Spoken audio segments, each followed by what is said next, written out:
जय श्री महाकाल। कैसे पता करें कि अपने ऊपर किसी शक्ति की कृपा है या नहीं। बहुत बार में ऐसा होता है कि हम पूजा पाठ करते रहते हैं और हमें खुद पता नहीं होता है कि हमारे ऊपर किसी दैविक शक्तियों की कृपा है या नहीं है। हमारी जो पूजा पाठ हवि दुर्ग जो हम भोग अर्पण कर रहे हैं वो शक्तियों को मिल रहा है या नहीं मिल रहा है। तो आप लोग बड़े आराम से पता कर सकते हैं कि आपके ऊपर किसी शक्ति की कृपा है या नहीं है। आप जिस शक्ति की पूजा आराधना जब तब करते हो उस महाशक्ति की आपके ऊपर अगर कृपा रहेगी तो ज़रूर आपके अंदर ऐसे बदलाव होने लगेंगे। सबसे पहले आपको मैं बता दूं, अगर आपके ऊपर शक्तियों की कृपा होगी तो आपका मन शांत होगा और आपके अंदर संतोष आ जाएगा। शक्तियों की सबसे बड़ी पहचान ये होती है कि आपके अंदर संतोष आ जाएगा, और जिसके ऊपर शक्तियों की कृपा नहीं रहेगी उसके अंदर ना तो संतोष रहेगा, चाहे वो ओझा हो, सोखा हो, तांत्रिक हो, मांत्रिक हो, अघोरी हो या कोई हो। ये नाम अलग हैं पर सबका मकसद एक है और सब एक ही है, इंसान ही है, नाम अलग है। तो अगर शक्तियों की कृपा है तो मन शांत रहेगा और दूसरों को भी शांति की भाषा आप समझाओगे।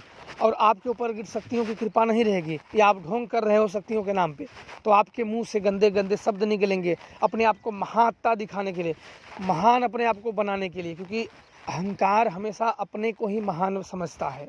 अभिमान जो होता है अपना, वो अपने आप को ही सबसे महान बताता है, बाकी सब उसके नीचे खराब है। तो उसके ऊपर कभी भी शक्तियों की कृपा नहीं होती है। अगर आपके ऊपर शक्तियों की कृपा है तो आपका मन शांत हो जाएगा, आपको प्रेम समझ में आएगा सब कि भाई सबसे प्रेम करो, किसी को कष्ट मत दो, किसी को कुछ मत करो, भक्ति भजन करो। और दूसरा चीज़, आपके जो काम हैं, जो आप कामों के बारे में सोच रहे हो, जो आप काम करना चाहते हो, वो धीरे धीरे सब पूरे होंगे। आपकी जो इच्छा है, जो आप काम करना चाहते हो, उसमें ऐसे लोग लगे जो आ जाते हैं वो भी आपकी मदद करने लगते हैं, आपके उसमें सहायता करने लगेंगे ताकि आप उसमें सफल हो जाओ। और आपको स्वप्न में उन शक्तियों के दर्शन होने लगेंगे और स्वप्न भी अच्छे अच्छे आने लगेंगे। और जो आप काम बोलोगे वो धीरे धीरे पूरा होता चला जाएगा, और जो आपके काम रुके रहेंगे वो भी धीरे धीरे पूर्ण होने लगेगा। जो आपके काम बहुत वर्षों से रुके हुए हैं या कई महीनों से रुके हुए हैं, लाख कोशिश करने के बाद वो काम नहीं बढ़ रहे थे, वो भी होने लगेंगे। और जो रिश्तेदार हैं, जो सगे संबंधी जो छोड़ चले थे, वो धीरे धीरे आपके कांटेक्ट में आने लगेंगे, आपसे प्रेम से बात करने लगेंगे। और आपका भी मन शांत रहेगा, आपके मन में किसी भी प्रकार की दुविधा नहीं रहेगा, किसी भी प्रकार का मन में दुख नहीं रहेगा। ये होता है। और शक्तियों की अगर कृपा नहीं रहेगी तो किसी का दुख तकलीफ नहीं रहेगा, किसी की समस्या नहीं रहेगी। तो ये है कि आप लोग इतने शांत और उन भक्तियों का सच्चे हृदय से अगर आप उन शक्ति भक्तियों की कृपा करोगे तो आप ज़रूर उनके कृपा के पात्र बन जाओगे। अगर आप सही से नहीं करोगे, सच्चे हृदय से अगर उन्हें नहीं मानोगे, तो आप उनके कृपा के पात्र नहीं बन सकते। आपको इतना पता होना चाहिए कि सच्चे मन से जिनकी भक्ति की जाए तो उनकी कृपा आपको ज़रूर मिलेगी।